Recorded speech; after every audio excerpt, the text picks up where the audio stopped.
আপনাদের এখান থেকে সুন্দরবন তো খুব বেশি দূর নয়। তা সুন্দরবনে একটা বিখ্যাত জিনিস পাওয়া যায়, যে জিনিসটা হচ্ছে মধু, সুন্দরবনের মধু। তা সুন্দরবনের একবারে খাঁটি মধু যদি 1 কেজি কেউ কিনতে যায়, আমি এদিকে গানে এলে অনেক বাড়িতে অনেক জায়গা থেকে কিনে নিয়ে যাই, অনেকে আমাকে দেয়। হ্যাঁ, সুন্দরবনের খাঁটি মধু 1 কেজি যদি কিনতে যান কত দাম লাগবে? 2000, 5000, 10,000, তার বেশি কিন্তু নয়, তার বেশি নয়। আচ্ছা, 1 কেজি খাঁটি মধুর দাম 10,000 টাকা। 1 কেজি সাপের বিষের দাম কত জানেন? 3 কোটি টাকা।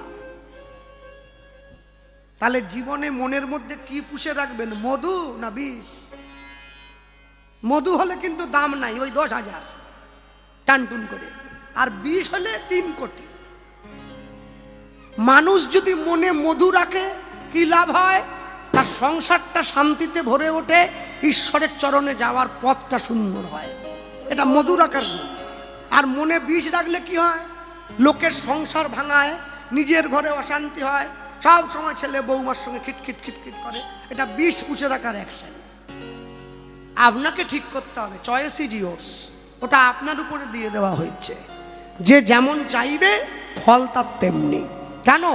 আমি তো আজও পর্যন্ত বুঝলাম না, মানুষকে জানোয়ার বললে রেগে যায়, সিংহ বললে খুশি হয়। কাউকে যদি আপনি বলেন তোমার আচরণটা একবারে জানোয়ারের মতো, ও রেগে একবারে আপনাকে তেড়ে আসবে। তুমি আমাকে জানোয়ার বললে, আপনি ঘুরে বলুন না না জানোয়ার বলিনি, তুমি না একবারে সিংহের মতো। হ্যাঁ, আমাকে সিংহ বলেছে। সিংহ বলা মানে যে আরো বড় জানোয়ার বললো, এটা বুঝলো না। কেন? সিংহ হচ্ছে বনের রাজা। হ্যাঁ, মানুষ মোমবাতি নিভিয়ে জন্মদিন পালন করে, মোমবাতি জ্বালিয়ে মৃত্যুদিন পালন করে। কোন দিকে যাচ্ছে মানুষ বুঝে না। আমার জীবনের ভালো কোনটা মন্দ কোনটা।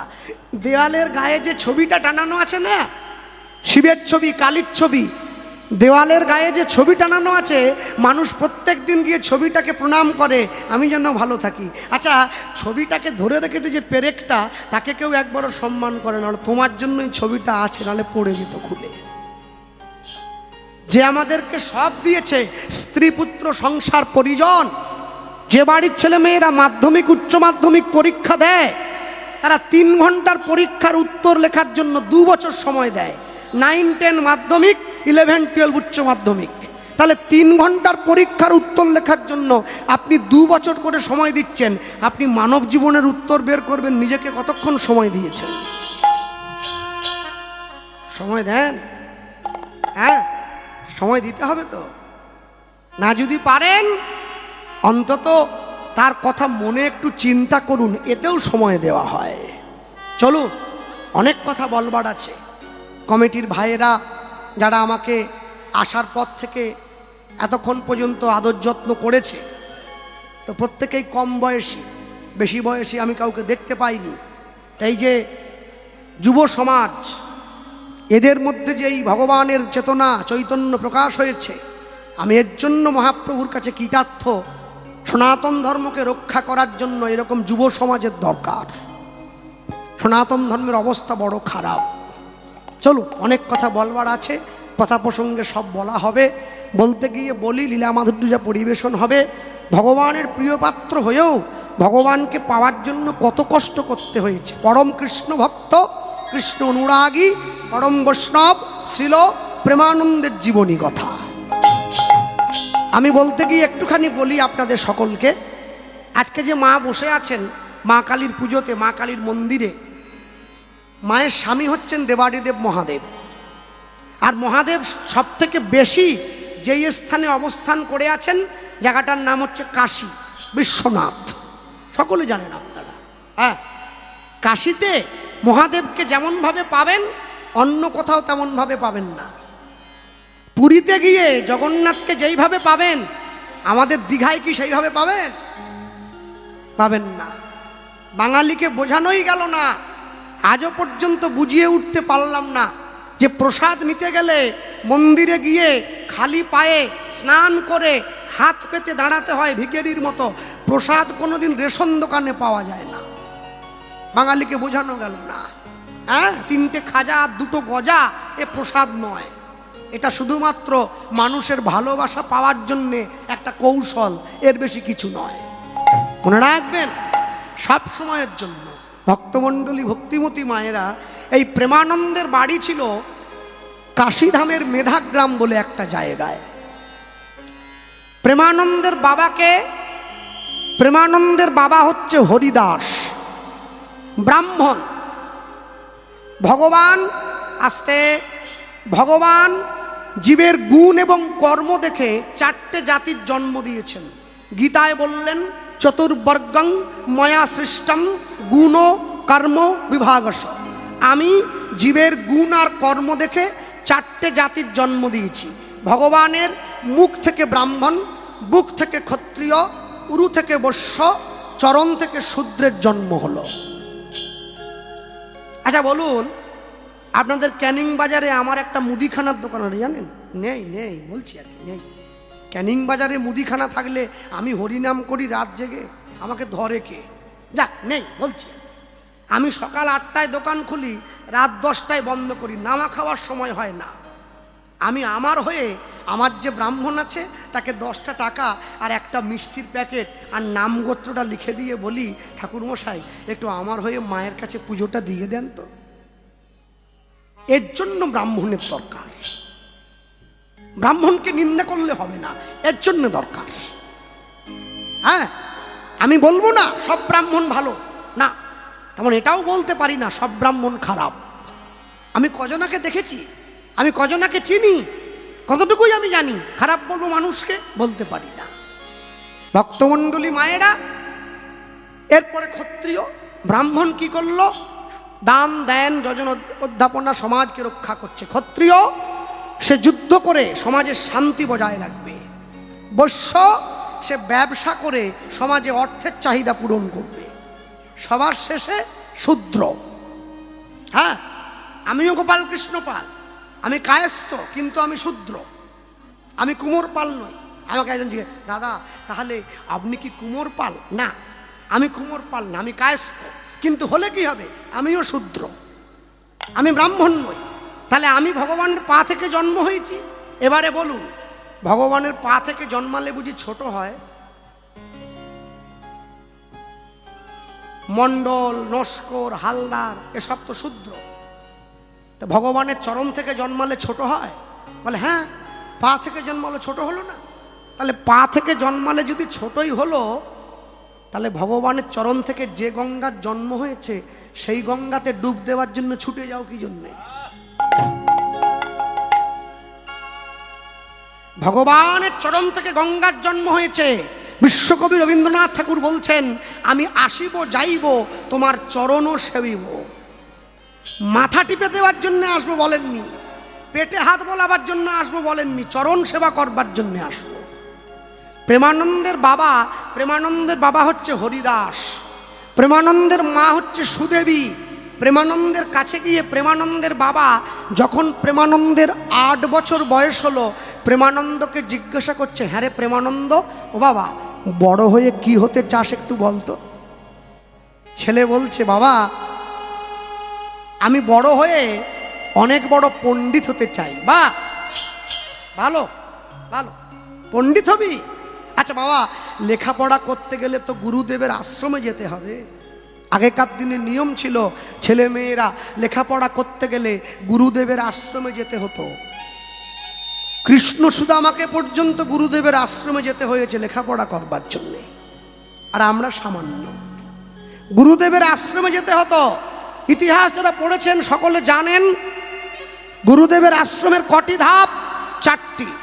ব্রহ্মচর্য, গার্হস্থ, বানপ্রস্থ, সন্ন্যাস, 4টি ভাগ। বাকিটা আমি বলছি। 10 বছর বয়স থেকে 25 বছর পর্যন্ত ব্রহ্মচর্য, 10 থেকে 25। ঊর্ধ্বলিঙ্গ ঊর্ধ্বজনী ঊর্ধ্বরতি হয়, ঊর্ধ্ব না হইলে জীবে যাবে জমালয়। পুরুষের লিঙ্গ হয় মস্তকের মণি, তা লইয়া খেলা করে দেবপদ্মজনী। শ্রী রাধিকা হয় তার প্রেমের মহাজন, সেই মানুষের বাড়ে ওজন, তাকে বলে মহাজন।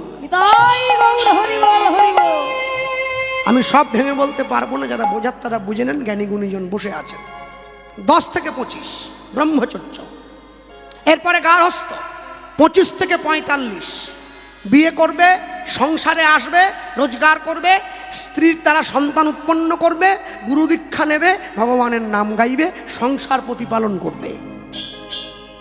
বানপ্রস্থ 45 থেকে 55, নখ বড় রাখবে, চুল বড় রাখবে, জল ছেঁকে খাবে, স্ত্রীর সঙ্গে কথা কম বলবে, মেয়ে যদি উপযুক্ত হয়ে যায় মেয়ের সঙ্গে নির্জনে কথা বলবে না। এরপরে বানপ্রস্থের পরে সন্ন্যাস, 55 পরে সংসারের মায়া ত্যাগ করে নীরবে একা চলে যাবে ঈশ্বর ভজনের জন্য। মনে রাখবেন, আমেরিকায়, লন্ডনে অনেক বড় বড় বাড়ি আছে, অনেক ফর্সা ফর্সা মানুষ আছে, অনেক দামি দামি গাড়ি আছে, কিন্তু সাধু দেখতে গেলে ভারতবর্ষে আসতে হয়। আমেরিকা লন্ডনে সাধু নেই, সাধু ভারতবর্ষেই আছে। ভক্তমণ্ডলী, ভক্তিমতী মায়েরা, প্রেমানন্দের গুরুদেবকে ওই কাশীধামের রামানন্দ স্বামী প্রেমানন্দের গুরুদেব, প্রেমানন্দের বাবা প্রেমানন্দের হাতটা ধরে গুরুদেবের আশ্রমে নিয়ে গেছে। প্রেমানন্দ যাও, গুরুদেবকে প্রণাম করো। প্রেমানন্দ গুরুদেবকে প্রণাম করছে। মনে রাখবেন, জগতে যত দেবদেবী আছে, দেবদেবীদেরকে প্রণাম করবেন ডান দিক থেকে, ভগবানকে প্রণাম করবেন বাম দিক থেকে, সাধুগুরু বৈষ্ণবকে প্রণাম করবেন সামনে থেকে। প্রেমানন্দ গুরুদেবকে প্রণাম করে উঠে দাঁড়িয়েছে। আহা গুরুদেব, আপনাকে দেখেই আমার বড় ভালো লেগেছে। কি বলছে? করতালি দিয়া বলে জয় গুরু জয়, তুমি মাতা, তুমি পিতা, তুমি সর্বময়, তুমি মাতা, তুমি পিতা, তুমি সর্বময়। উলুধ্বনি হরিব। করতালি দিয়া বলে, করতালি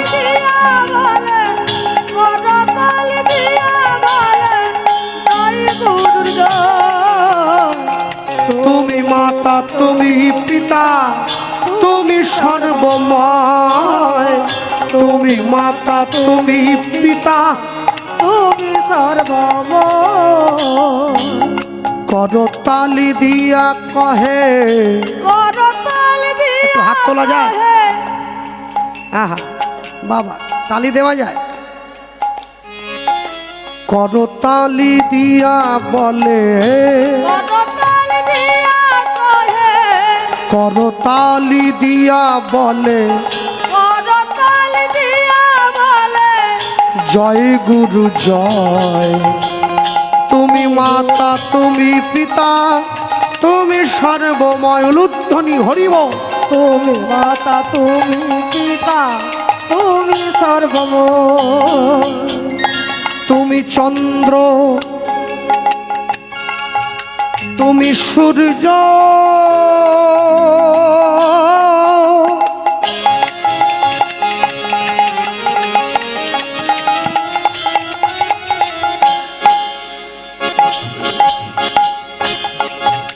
পরম আশ্রয় গুরুদেব, পরম আশ্রয়। তুমি চন্দ্র, তুমি সূর্য,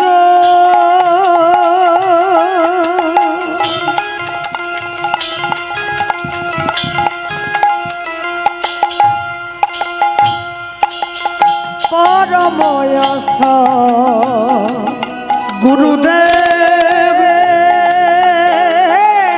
পরম আশ্রয়। তুমি চন্দ্র, তুমি সূর্য,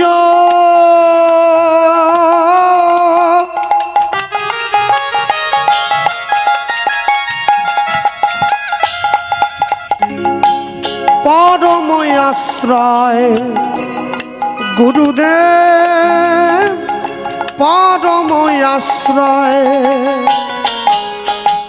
তুমি চন্দ্র, তুমি সূর্য,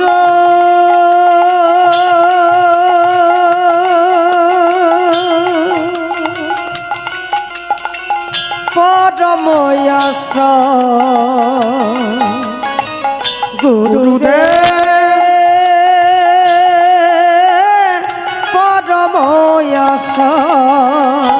তুমি ভক্তি তুমি মুক্তি, তুমি ভগতি তুমি ভগতি, ওগো তুমি ভক্তি তুমি মুক্তি, তুমি ভগতি তুমি ভগতি, তুমি জগৎময়, তুমি মাতা তুমি পিতা, তুমি সর্বময়। নিতাই গৌর হরি বল। মাতা তুমি পিতা তুমি সর্বময়, করতালি দিয়া বলে, করতালি দিয়া বলে, করতালি দিয়া বলে, গুরুদেব গুরুদেব গুরু গো, আমায় করুণা করো, করুণা করো। ওই না নিতাই গৌর হরি হরি বল। করতালি দিয়া বলে, জয় গুরুর জয়, তুমি মাতা তুমি পিতা তুমি সর্বময়, তুমি মাতা তুমি পিতা, তুমি তুমি সর্বময়।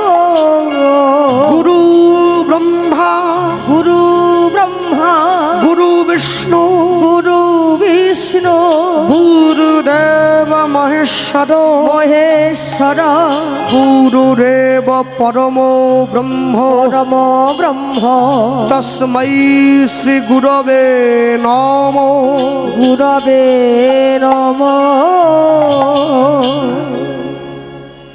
যেই গুরুদেবকে প্রণাম করে প্রেমানন্দ উঠে দাঁড়িয়েছে, গুরুদেব প্রেমানন্দকে বুকে জড়িয়ে ধরলেন। প্রেমানন্দ,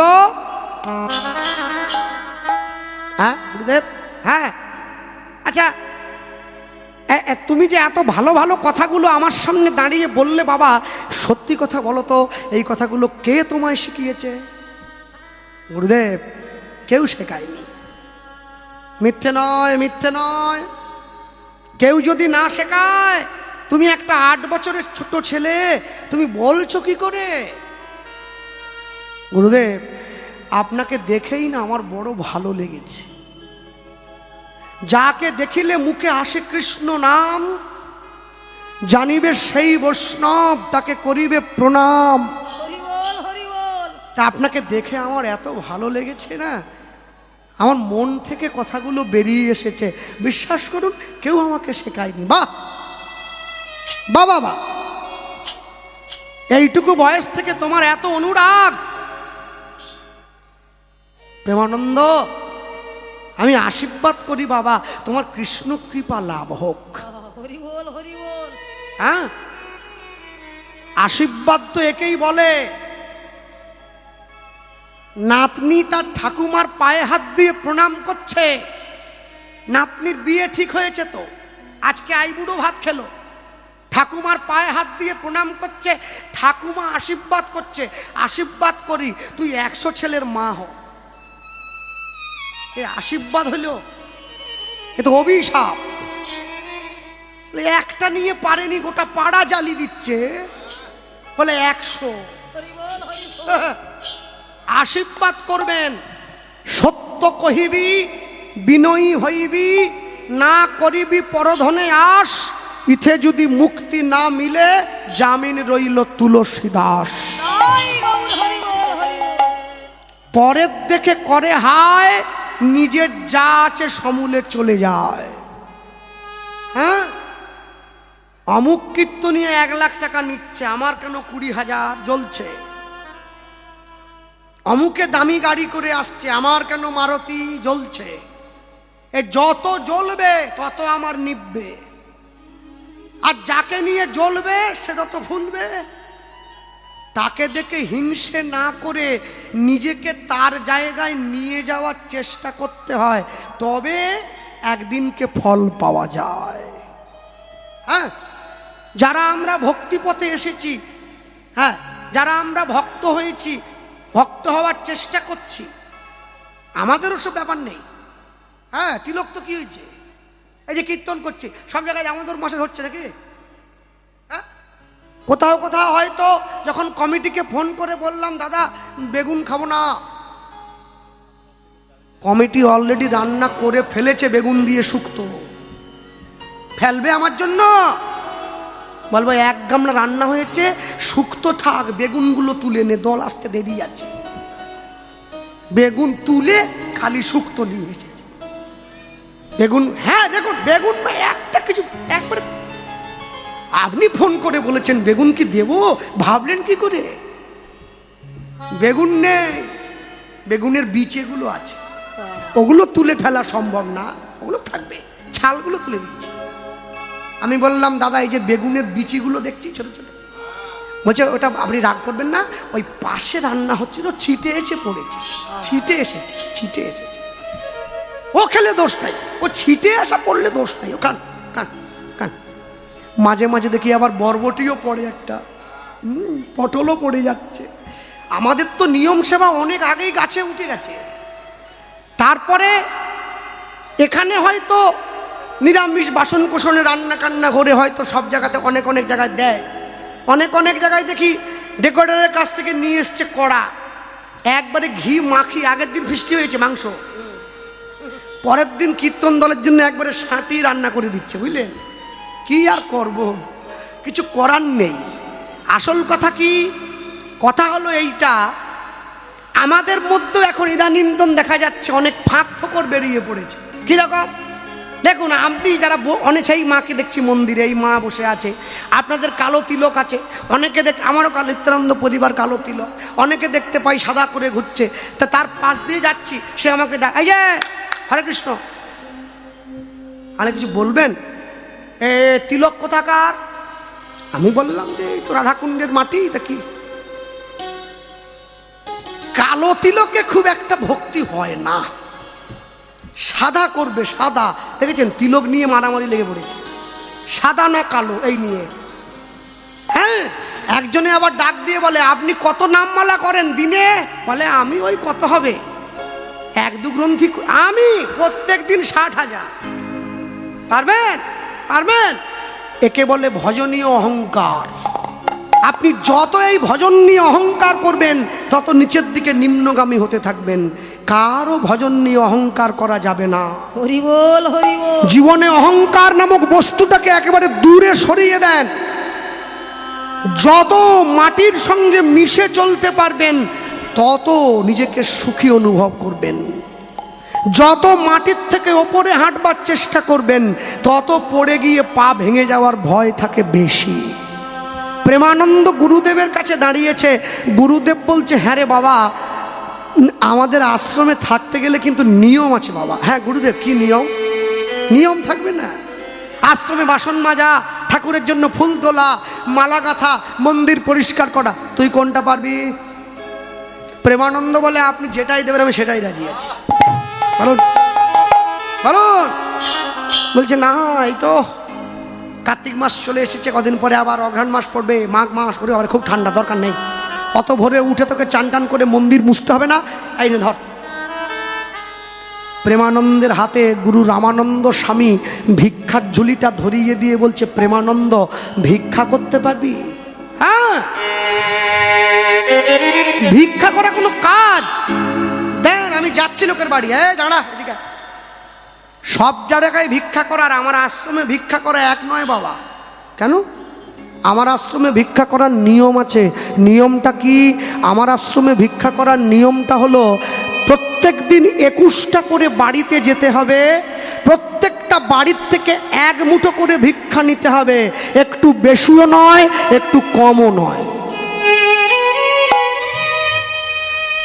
21টা বাড়ির থেকে 21 মুঠো চাল ডাল ভিক্ষা করে এনে আমাকে দিবি, আমি রান্না করে ভগবানকে সেবা দেব, আমরা গুরু শিষ্য মিলে প্রসাদ পাব।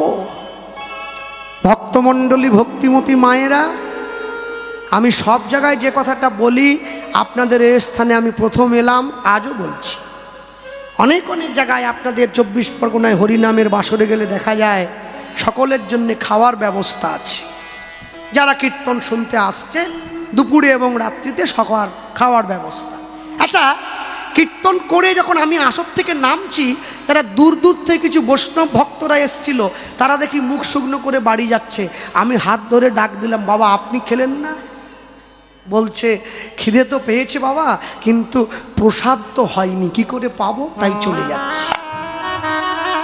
তাই এই কমিটির বাবুদের যদি সকলের জন্য খাবারের সেবার ব্যবস্থা থাকে, আমি একটা অনুরোধ করব, আগামী বছর থেকে যখন যদি খাওয়ার ব্যবস্থা করেন, যেটা রান্না করবেন সেইটা একটু গোবিন্দকে ভোগ দিয়ে নেবেন। ভোগ দিয়ে সেইটা প্রসাদের উপর ছড়িয়ে দেন। এতে দেখবেন আপনাদের নামও হলো, সকলের প্রসাদ পাওয়া হলো, ভক্তরা প্রসাদ পেয়ে বাড়ি গেল। এই হরিনাম যজ্ঞের ফল কিন্তু আলাদা। প্রসাদ করবেন, আমি একবারও বলবো না পনির করুন, কুমড়োর তরকারি, ডাল, ওটাই হোক, কিন্তু ওটা নিরামিষ ডেকোরেটরকে নিয়ে এসে বৈষ্ণব পূজারি দিয়ে রান্না করে আমার গৌর গোবিন্দকে সেবা দিয়ে সেই প্রসাদটা সকলকে দেবেন। এতে প্রসাদের মাহাত্ম্য কিন্তু বিরাট। তাই গৌর হরিবল হরিবল। হ্যাঁ, আমার মেদিনীপুরে অনেক বড় বড় মহামেলা হয়, 20,000 30,000 লোকে প্রসাদ পায়।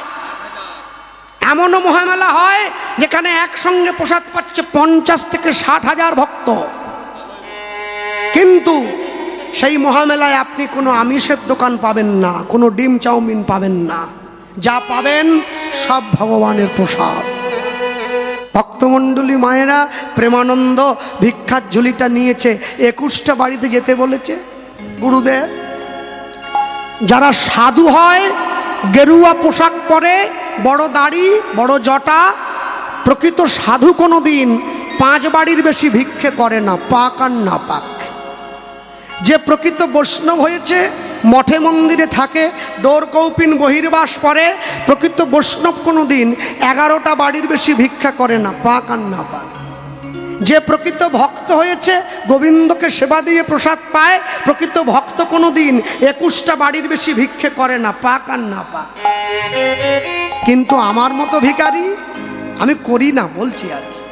একদিনে 3 পালা গান হলেও করতে ছাড়েনি। সকালে জামতলা, বিকেলে আমতলা, রাত্রিতে ক্যানিং, ডেলি 3টে করে, 3 5 15, 1.5 লাখ টাকা। ভগবান বলে তুই করছিস কর, 2 সিজনের পরে আমিও ব্যবস্থা করব, 3 সিজনের বেলা গলা বসে যাবে।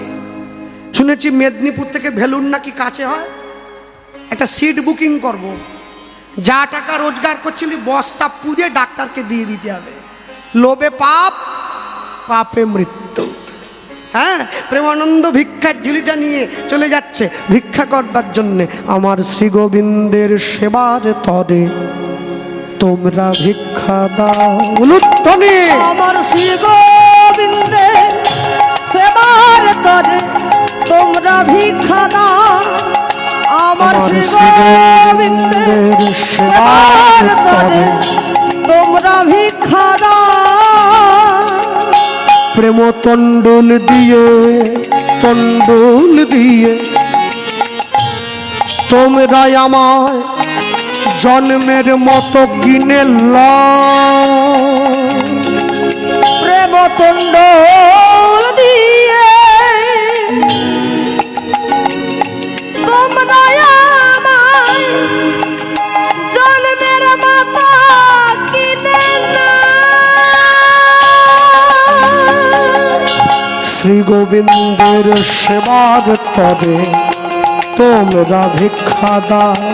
হরি গোবিন্দের সেবার তরে তোমরা ভিক্ষা দাও, তোমরা ভিক্ষা দাও।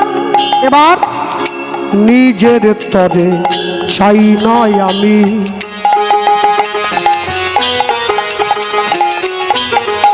ওগো চাই যে প্রভুর সেবার লাগি। আর নিজের লাগি চাই না আমি, চাই যে প্রভু সেবার লাগি। নিজের তরে চাই নয় আমি, চাই যে প্রভু সেবার লাগি। আর নিজের তরে চাই না